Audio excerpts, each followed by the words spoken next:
সরকারি জায়গার উপর তারা সবাই বাড়ি করে বসে আছে। তার প্রতিশোধ নেওয়ার জন্য আমাকে ফাঁসানো হয়েছে। সোনারপুরের জামালকে তোলা হলো বারুইপুর আদালতে। চক্রান্ত করে ফাঁসানো হচ্ছে দাবি জামালের। শনিবার দুপুর নাগাদ সোনারপুর থানা থেকে বের করে নিয়ে যাওয়া হলো বারুইপুর মহকুমা আদালতে। এদিন থানা থেকে বেরিয়ে প্রিজন ভ্যানে ওঠার সময় জামাল জানান, যারা তার বিরুদ্ধে সংবাদ মাধ্যমে ইন্টারভিউ দিয়েছে তাদের বিরুদ্ধে হাইকোর্টে মামলা করেছেন তিনি। যারা এই অভিযোগ করেছেন তারা সকলেই সরকারি জমি দখল করে বসে আছেন। সমীর নস্কর নামে এক ব্যক্তি চক্রান্ত করে তাকে ফাঁসিয়েছে বলে অভিযোগ জামালের। তিনি সালিশি সভা বসাতেন কিনা সেই প্রশ্নের উত্তরেও জামাল জানান তাকে ফাঁসানো হয়েছে। শনিবার সোনারপুর থানার পুলিশ 14 দিনের জেল হেফাজত চেয়ে তাকে বারুইপুর মহকুমা আদালতে তুলেছে। চক্রান্ত যারা এটা করেছে তারা তাদের বিরুদ্ধে হাইকোর্টে মামলা করেছি।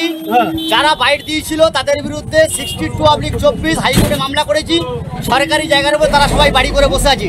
তার প্রতিশোধ নেওয়ার জন্য আমাকে ফাঁসানো হয়েছে। ঠিক আছে, আপনি কি সালিশি সভা বসাতেন? এটা সম্পূর্ণ চক্রান্ত করে আমাকে ফাঁসানো হয়েছে, সম্পূর্ণ চক্রান্ত।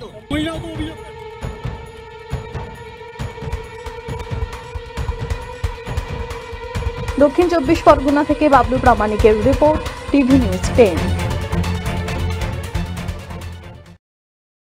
সবার আগে খবরের আপডেট পাওয়ার জন্য সাবস্ক্রাইব করুন আমাদের ইউটিউব চ্যানেল এবং ক্লিক করুন বেল নোটিফিকেশন আইকনে।